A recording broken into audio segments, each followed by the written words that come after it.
yang berarti hendaklah keadilan ditegakkan sekalipun langit akan runtuh.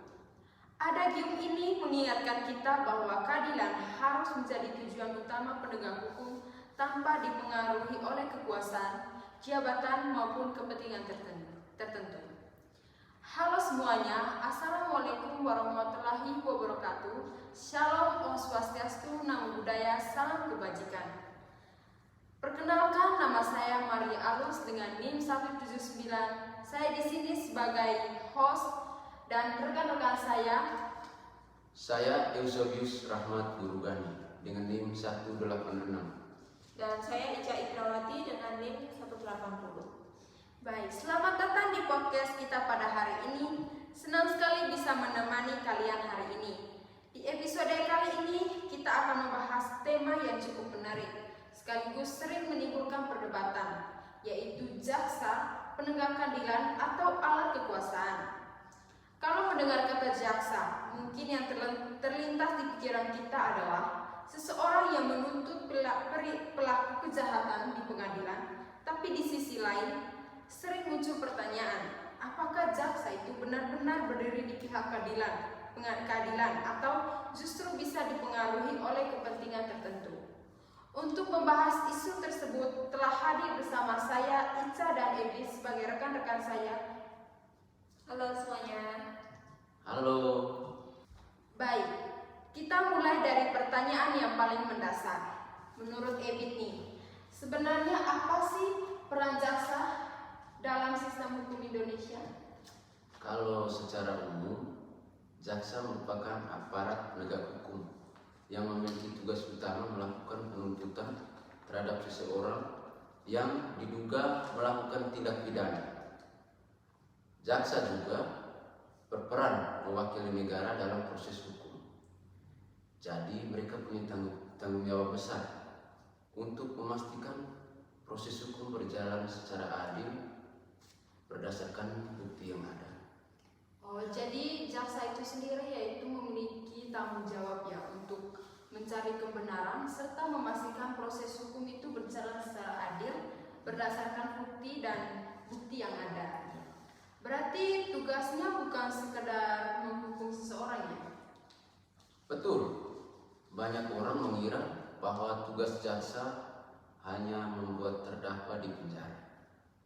Padahal sebenarnya jaksa harus mencari kebenaran dan menegakkan keadilan. Kalau bukti sudah cukup, jaksa juga tidak boleh memaksakan tuntutan. Menarik.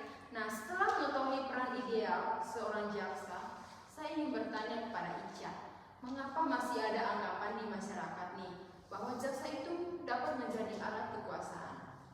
Kalau menurut saya sendiri ya, anggapan itu muncul karena dalam praktiknya sendiri. Jadi dalam lembaga hukum itu tidak selalu berjalan secara ideal. Ada kasus-kasus tertentu yang membuat masyarakat itu merasa hukum itu tajam ke bawah dan tumpul ke atas. Begitu. Misalnya ketika ada orang yang memiliki jabatan atau kekuatan politik, lalu seolah orang itu mendapatkan perlakuan yang berbeda. Gitu. Oh, jadi yang menjadi permasalahannya tadi yaitu praktiknya ya. Masih di mana ada beberapa kasus yaitu mengenai menimbulnya ada ketidakadilan atau kepentingan tertentu. Di mana artinya persoalan itu lebih terletak pada pelaksana penegakan hukumnya, bukan pada fungsi jaksa itu sendiri. Jadi masalahnya itu lebih ke pelaksanaannya atau gimana? Oke, itu secara teori sistem hukumnya sendiri ya.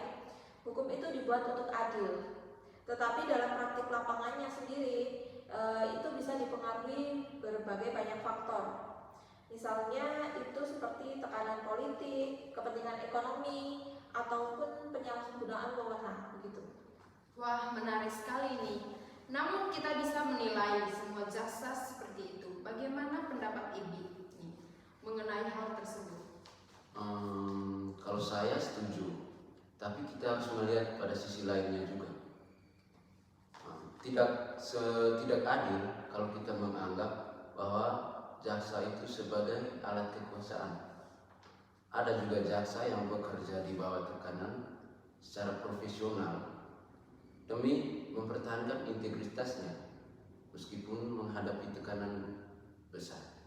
Berarti di sini ada dua sisi yang dilihat ya, di mana satu sisi jaksa itu punya peran penting untuk menegakkan hukum, dan di sisi lain itu ada resiko penyalahgunaan kewenangan.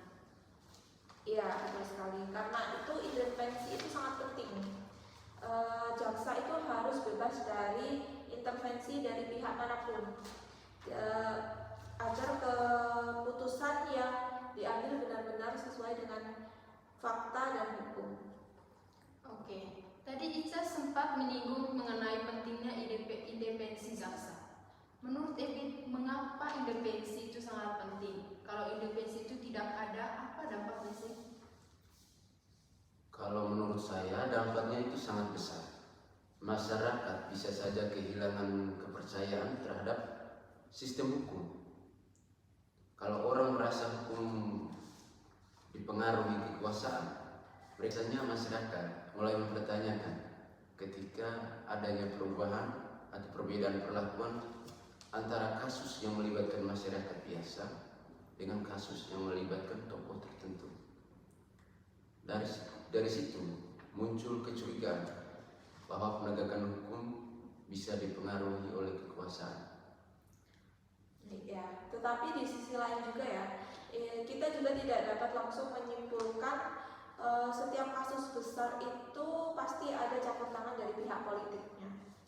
Kita tetap harus melihat bukti-bukti, fakta persidangan dan proses hukumnya secara objektif begitu. Nah, jadi kita sebagai masyarakat nih, seharusnya itu kita memiliki pikiran yang kritis, tapi juga kita tidak boleh terburu-buru untuk menyimpulkan sesuatu ya. Ya betul, sikap kritis itu penting, tetapi harus didasarkan pada informasi yang benar.